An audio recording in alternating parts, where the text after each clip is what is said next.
Between 100 Zulu men and 100 Xhosa men, who would win? 100 Xhosa men. Yo, let me finish the way. No, Yo. 100 Xhosa men. You said Xhosa and Zulu, 100 Xhosa What's wrong men. with Zulu men though? Like, it's easy.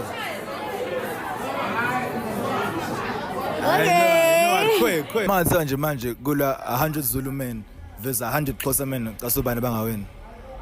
AmaZulu. Ngobani wathi bezona? Hayibo. Ngeke. Forever AmaZulu. Bawuphethe lo mhlaba. Between 100 Xhosa men and 100 Zulu men, who would win?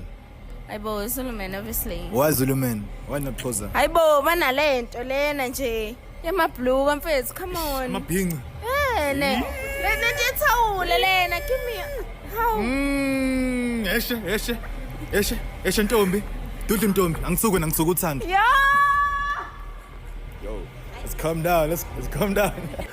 Mangathakeliya manje 100 Xhosa men 100 Zulu men, ubani ungawina? Oh, Zulu men. Ngubani? Why Zulu men?